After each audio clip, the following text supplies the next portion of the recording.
To break us apart, the family orchestrated for Marcus and his intended bride to have twins. Afterward, Marcus knelt and begged for my forgiveness, swearing those children had already been dealt with, but 3 years later, at a highly anticipated limited edition toy launch event, I saw him with my own eyes buying toys for those children. I trembled with rage on the spot. As the host, I couldn't lose my composure, so I quickly left. This, however, caused chaos at the event, and the twins went missing by accident. That night, Marcus went mad. He treated our month-old baby like a dummy, using his fists to force me to confess. Where did you hide them? Tell me, or you'll lose your child too. I gave up everything for you. Why would you harm them? He roared, his face contorted. I sobbed until my voice gave out, but he wouldn't stop. Not until the bodyguard called, saying the children had been found at the amusement park. He coldly walked past the infant doll, saying, "Stop playing the victim. It's just a doll." But as he reunited with his family, I was signing the death certificate for my son, hidden in the closet. Milo, male, 41 days old, cause of death: asphyxiation. The baby was suffocated to death. He had no breath when he was brought in. The doctor shook his head and sighed. What a shame. I knelt on the floor, looking through the glass at his tiny body, so tiny, so quiet, as if he were just sleeping. Baby, I'm sorry, my voice was hoarse. I failed to protect you, my baby. If there's a next life, you must find a good family. Tears dripped onto the cold floor. Images suddenly flashed through my mind. Marcus gently caressing my belly, saying, "Our baby will be so handsome." He would get up in the middle of the night to make formula for the baby. Clumsy but earnest, he said he would give our child the best of everything, but now, our child was dead, killed by his hand. At the global limited edition toy launch, I merely turned and left. I never touched the twins, but didn't believe me, to make me think the dummy was Milo.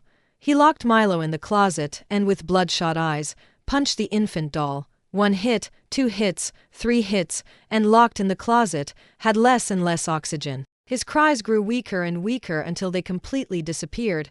After arranging the baby's funeral, I dragged my exhausted body home. Marcus was sitting in the living room, his face grim. "I can't believe how vicious you are." He shot up, his voice making my eardrums ache. "That dummy was just a fake. You actually hired someone to set fire to and burn those 2 children. They're so young. How could you be so cruel?" The disgust and disappointment in his eyes cut me like knives. I laughed, tears streaming down my face, but they were alive. And my child was dead. Marcus saw my silence and paused. A flicker of tenderness in his eyes, his voice softened. "All right, after their surgery, you'll be out of your postpartum recovery period. I'll be home taking care of you on Mondays, Wednesdays, and Fridays. And I'll take care of them on Tuesdays, Thursdays, Saturdays, and Sundays." He walked over, intending to hug me as he used to. I took a step back. "No need, you can stay there all week. Don't be stubborn. Our baby was just born. How could I, as a father, not come home?" Marcus frowned. "Come on, once they're better, I'll take you and the baby to Maldives." I wanted to ask him, when he locked Milo in the closet, did he have even a tiny bit of worry? But now, our child was dead, killed by his coldness and favoritism. Just then, his phone rang. After he answered, his face instantly changed. He glared at me fiercely. "Come to the hospital with me." He grabbed my wrist, dragging me out forcefully. I stumbled after him, with only one thought in my mind: I didn't want this man anymore. At the hospital, the twins were wrapped in thick bandages. Tiffany was holding them and crying. Grace is a host. She usually pays the most attention to skin care. A skin graft for a child is most suitable for her. Otherwise, the babies will be disfigured for life. Her words sent a chill through me. Marcus walked over, his tone gentle. "Come on. Who told you to set fire to and harm them? Tiffany is merciful enough not to call the police on you. Consider the skin graft atonement, okay?" I shook my head desperately. "Marcus, I'm a host. After a skin graft, I'll never be able to go on stage again. And I didn't set the fire." Marcus's face instantly darkened. He pushed me away.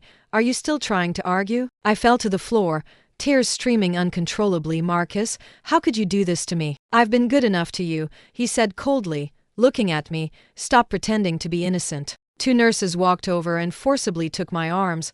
I struggled desperately. "No, I don't want a skin graft," but personally pressed me onto the operating table.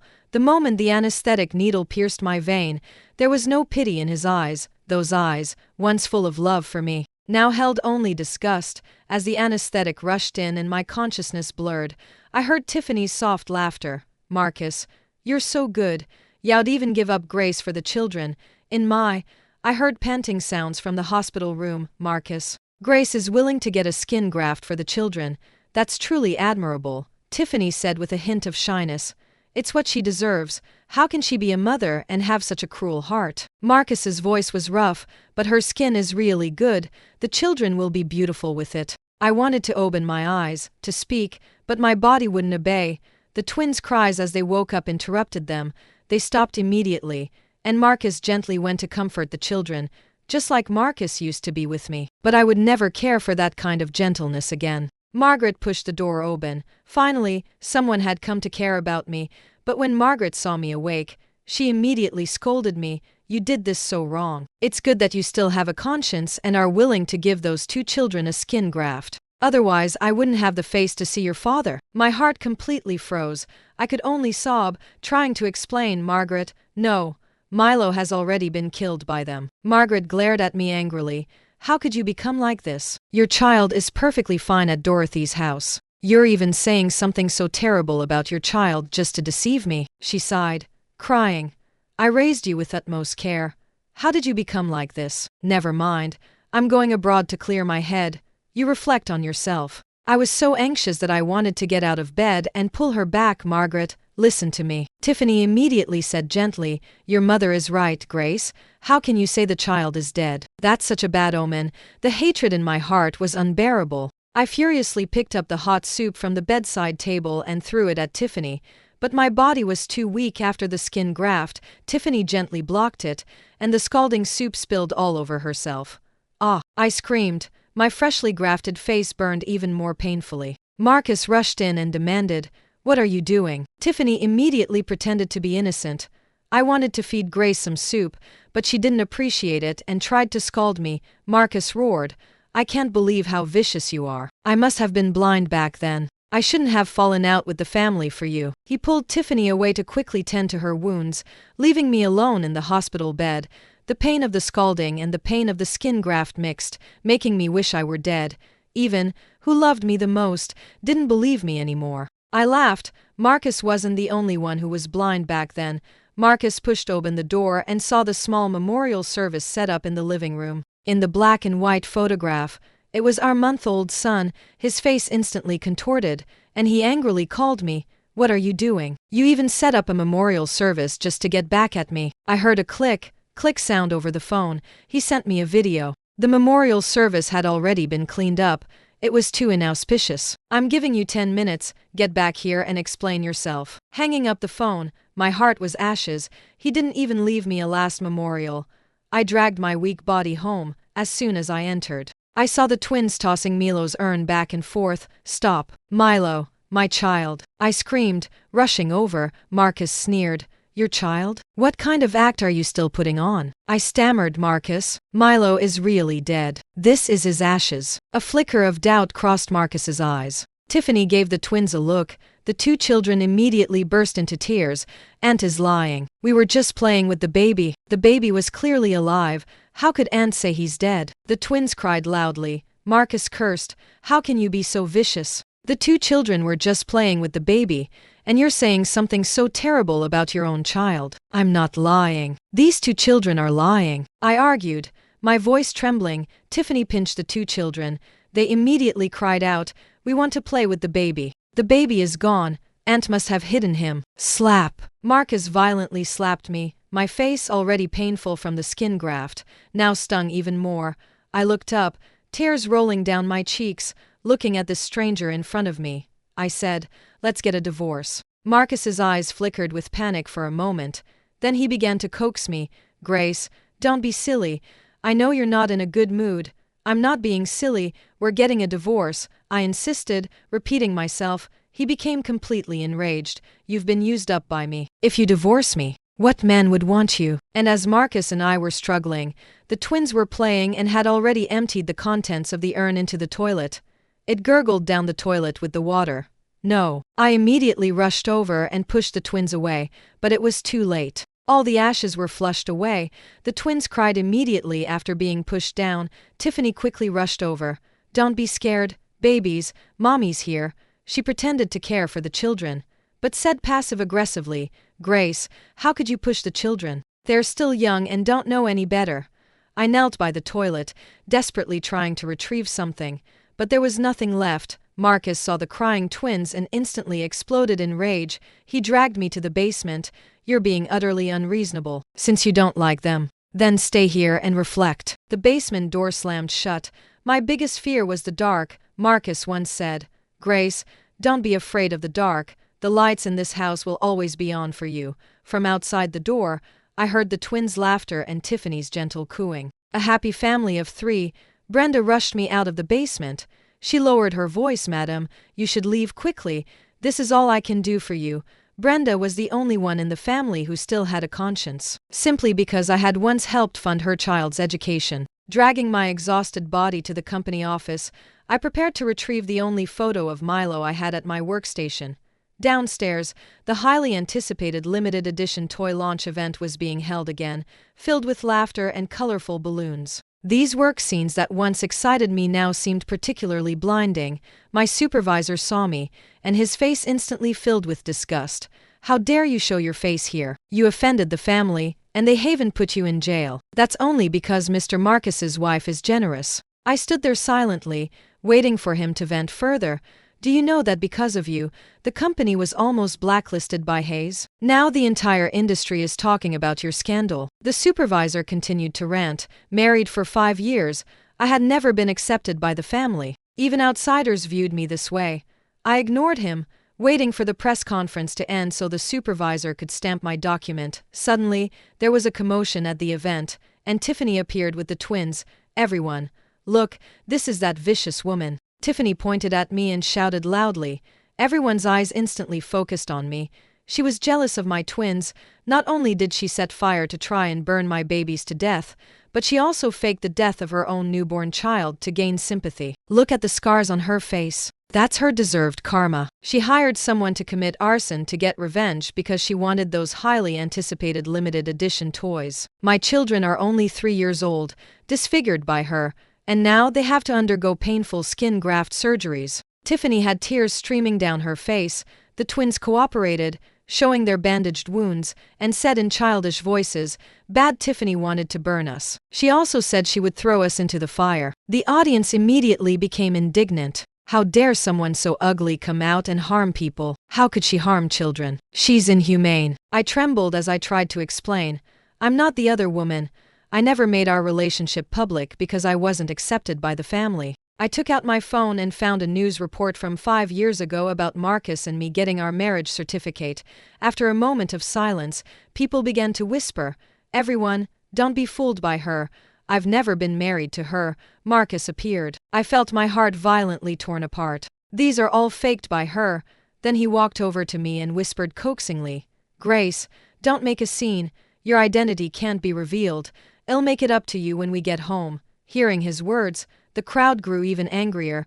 "Beat this liar to death. This kind of lowlife should be run her out of town. Disgusting worm." Eggs thrown at her hit my already injured face. Sticky egg liquid mixed with tears streaming down. Someone else maliciously yelled, "Get out of this city. Die, you wicked woman." Marcus saw this and tried to step forward to protect me, but Tiffany held him back.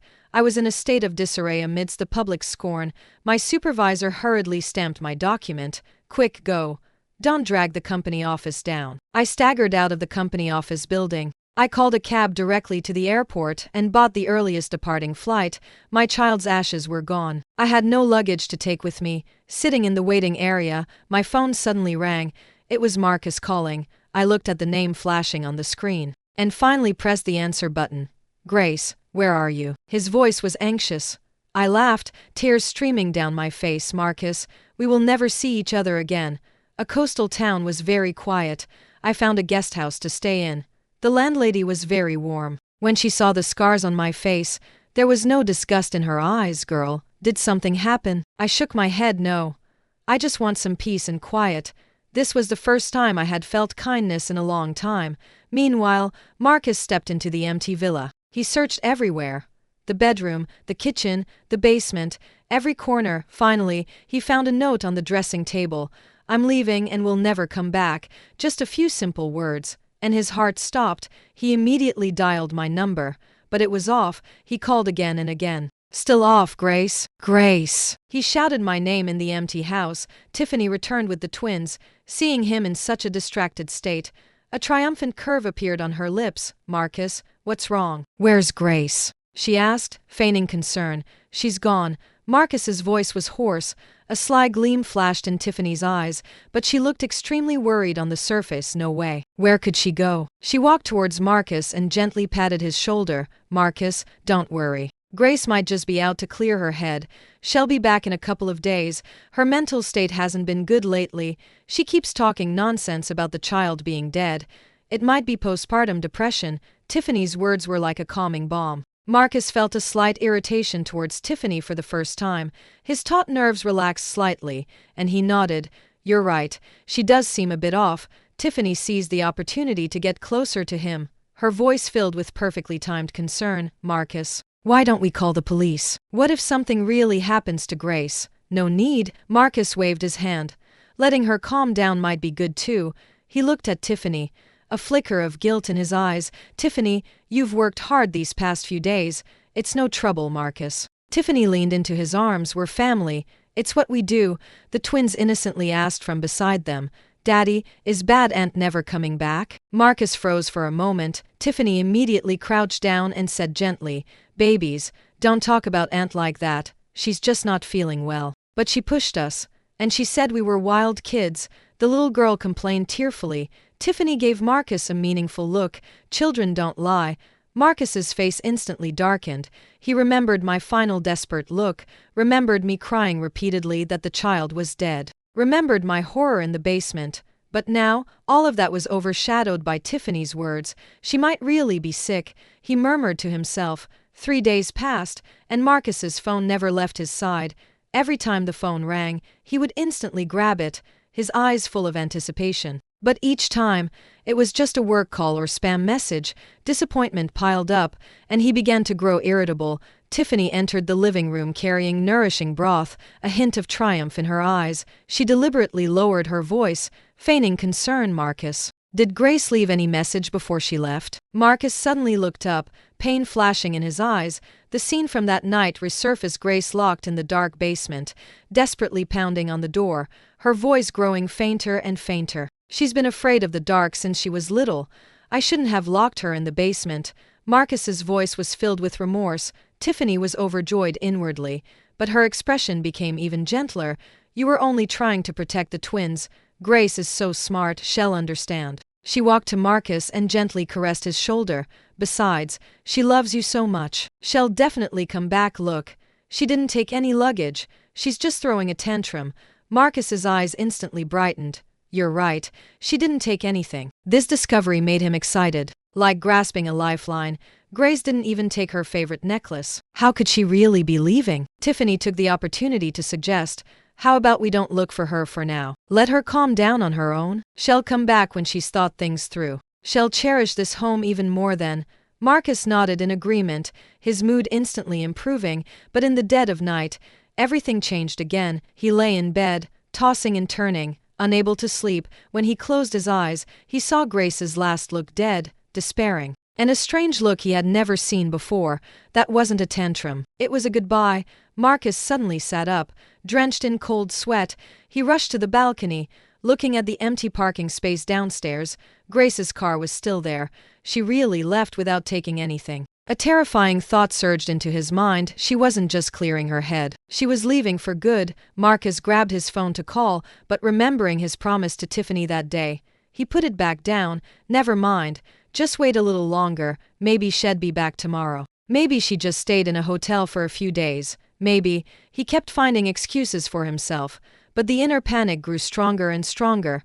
The next morning, Marcus waited by the window, hoping to see Grace's figure appear, but until dark, that familiar figure was still not on the road. Tiffany walked in with some porridge. Seeing his haggard appearance, she felt even more triumphant. "Marcus, you need to take care of yourself. Grace will be heartbroken if she sees you like this when she comes back. Will she really come back? Marcus's voice trembled. Of course. She loves you so much, Tiffany said with certainty. But women, always need to be coaxed. When she comes back, apologize to her, buy her some gifts, and she'll forgive you. Marcus nodded, but the unease in his heart grew stronger. On the third night, Marcus couldn't sit still anymore. He picked up his phone and dialed Grace's number. The user you dialed is currently unavailable. The cold, mechanical voice made Marcus feel as if he had fallen into an ice cave. She never turned off her phone. Never. Panic instantly engulfed him. Marcus frantically dialed Grace's number, over and over again, but received the same reply. Tiffany walked over, feigning concern. What's wrong? She turned off her phone. Marcus's voice trembled. Maybe her phone ran out of battery. Don't worry too much, Tiffany comforted him. But a hint of triumph flashed in her eyes. That woman, Grace, was finally going to disappear completely from Marcus's life. A week passed, and my phone never rang again. In the company office lobby, my supervisor saw Marcus as if he had seen a plague. He nervously explained, Mr. Marcus. Grace had a terrible time that day. She took her resignation letter and left. She bought the earliest flight, so she should have already left this city. Marcus's face instantly turned pale. On his way home, his phone suddenly rang. Mr. Marcus, please come pick up the child's death certificate. We need to file it at the hospital.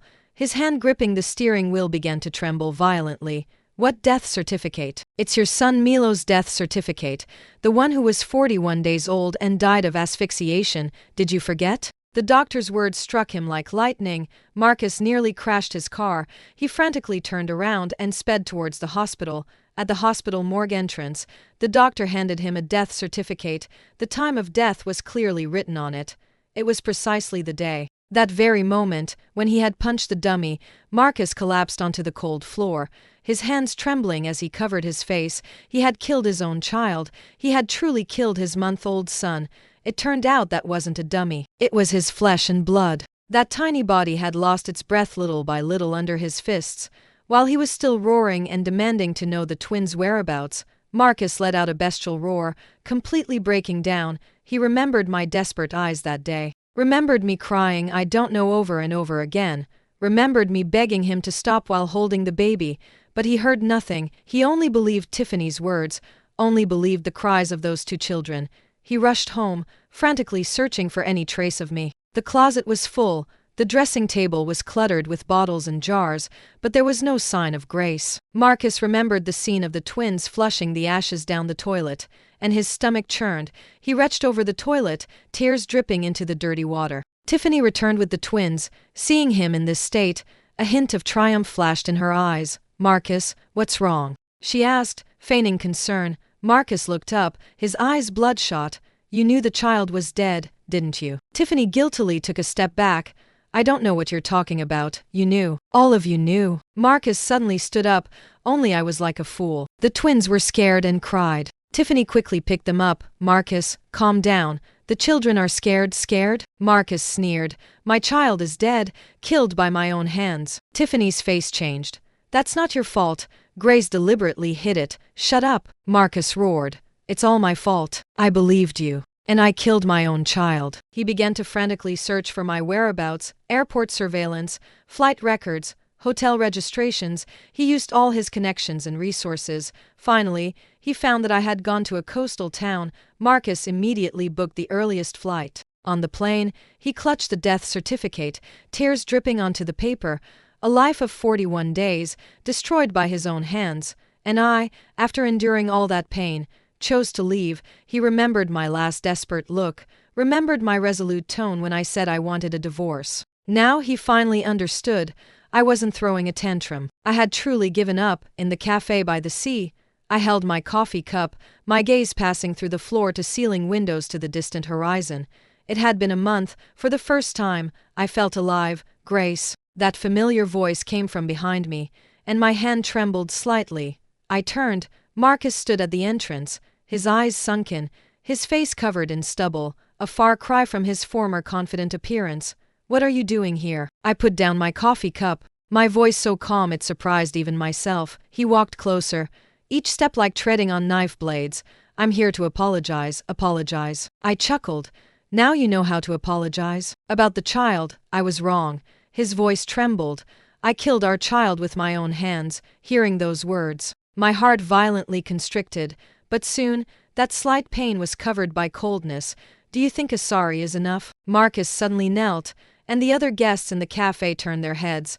I know I don't deserve your forgiveness, but Grace, I truly know I was wrong. He cried like a child. I've sent Tiffany away. Can we start over? Start over?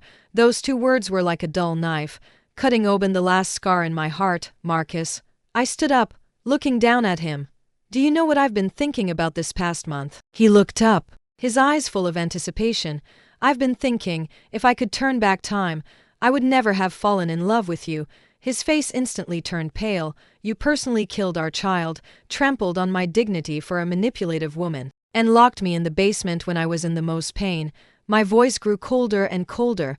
Tell me, is that your love? No, I was tricked. I interrupted him. Marcus, you know perfectly well, from the beginning, you favored her because she gave you children. Because she was the daughter-in-law the family recognized. And what about me? I've been with you for 5 years, and I don't even have a proper title. Marcus's face grew uglier and uglier. Grace, it's not like that, not like that. Then what was it like when you publicly denied our marriage? He opened his mouth, but no words came out. I continued. Do you know what I was thinking when those people were throwing eggs thrown at me? I was thinking that in your heart, I was worth less than a stranger. I was wrong. I was really wrong. He painfully pounded the ground. You can punish me however you want, as long as you come back. Just then, my phone rang. A news push. Former group's wife, Tiffany, arrested for intentional assault. The truth about the twins' burn case comes to light. I glanced at it, then turned the phone screen towards him. Look, your beloved woman has shown her true colors. Marcus saw the news headline and froze. Impossible. Tiffany wouldn't. She used your foolishness and jealousy, and you became the sharpest knife in her hand. My tone was mocking. Our child died by both of your hands. Marcus shook his head, continuously repeating impossible. I picked up my bag, preparing to leave. Grace. He rushed over, trying to grab me. We can still have children. We can still start over. I stopped, turning back to look at him. Marcus, the biggest regret of my life is falling in love with you. With that, I walked out of the cafe without looking back. Behind me, I heard his heartbroken cries, but my heart was already dead.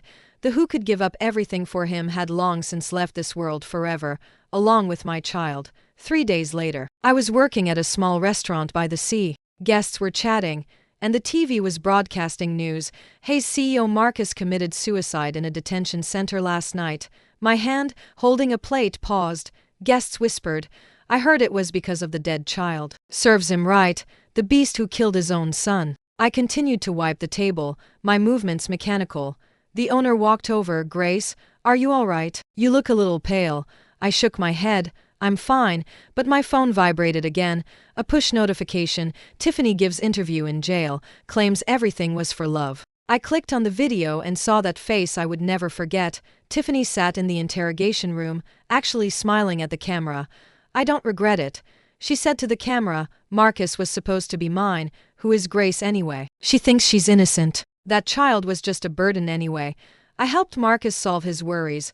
As for burning my children, that was to make the plan more perfect anyway. They aren't Marcus's biological children. What? My phone fell to the floor with a clatter. Those twins weren't Marcus's children after all. Tiffany actually dared to harm her own children? To frame me? She would really do anything. I trembling picked up my phone and continued to watch the interview. Does think she's won because Marcus is dead? Tiffany's eyes were filled with extreme malice. I'll tell her. The game has just begun. All the property Marcus left behind will eventually come to me. Grace wants to live in peace. Dream on. My blood instantly froze. This crazy woman, even in jail, still wanted to harm me. My phone rang again. It was an unknown number. Grace, did you see the news? Tiffany's passive-aggressive voice came through the phone. You think you're free now that Marcus is dead? How naive. My life in here isn't easy, so you won't live in peace out there either. I've already had someone watching you. It's useless no matter where you run. I hung up the phone, trembling all over. Then I received a call from the psychiatric hospital. Sorry, Ms. Grace, Tiffany snuck out and used the front desk phone to call you. We will strictly supervise her in the future and will not cause you any more trouble, so she really was sick. after work. I walked to the beach, the sun was setting, and the waves crashed against the rocks. My phone rang. It was an unknown number. "Hello, is this Ms. Grace? I'm Marcus's lawyer. I didn't speak. Mr. Marcus, in his will and testament, left all his property to you, including a letter." I hung up the phone. The next day, the lawyer personally found me. He handed me an envelope. "Mr. Marcus said that whether you read it or not, I had to give it to you." I took the envelope and returned to my rental apartment. The envelope was light, with only one piece of paper inside. "Grace, I know I don't deserve your forgiveness. I just want to tell you that Milo's grave is in Southwood. I used the best gravestone for him. Tiffany has confessed. She admitted she orchestrated everything. After I sent her to prison, I realized how foolish it'd been, but it's too late for all of that. I owe you and our son more than I can ever repay in this lifetime.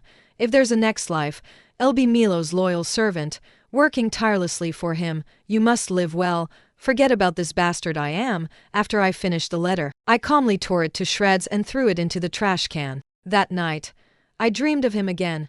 Milo was gurgling with laughter in the dream, his chubby little hands clutching tightly at the hem of my clothes, unwilling to let go. "Mommy, Daddy said he's sorry," he said in a milky voice. In the dream, I cried heart-wrenchingly, wanting to hold him tight, but I couldn't reach him. When I woke with a start, my pillow was soaked.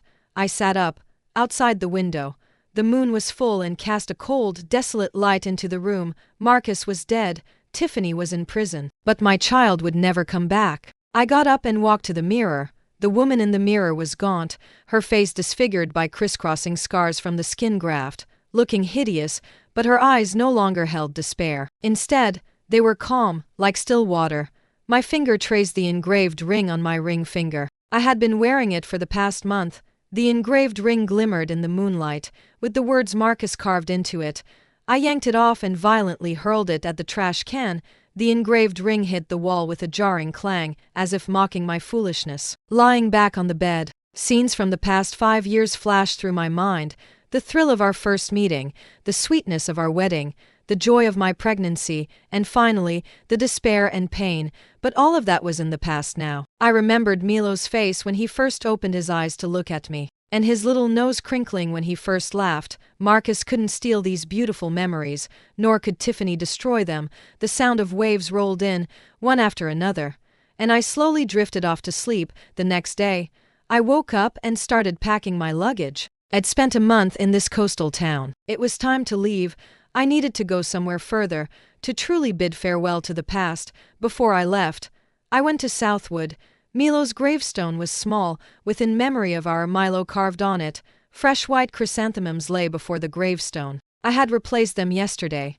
I knelt down, my hand gently caressing the cold stone. "Sweetheart, Mom's leaving. From now on, Mom will live well. For you." After I spoke, tears welled up again. For the past month, I had thought I'd cried all my tears dry. Turns out, I hadn't. Thinking of the moment Milo was suffocated to death, of his tiny body drawing its last breath under Marcus's fists, my heart began to ache again. But this time, it was different. It wasn't the ache of despair, but of rage. I stood up and looked at Milo's photograph on the gravestone. "Mom will make everyone who hurt you pay the price. Every single one of them." Turning away from the cemetery, I took out my cell phone. A new message displayed on the screen, sent by my lawyer, Ms. Sue. "Marcus's estate inventory has been finalized, according to legal procedures. As his lawful wife, you have inheritance rights." I let out a cold laugh. Marcus was dead, but his money remained. Tiffany was in prison, but her crimes hadn't been fully paid for, and the old folks of the family, and all those who gloated over my misfortune. Pulling my suitcase, I walked out of the cemetery, glancing back one last time. "Milo, Mom won't let your death be in vain." The sea breeze swept over, carrying away the tears on my face, but this time, I wasn't crying. I was smiling, as the sun set. I finally knew what I had to do. Not escape, not forgiveness, and certainly not oblivion, but to live beautifully.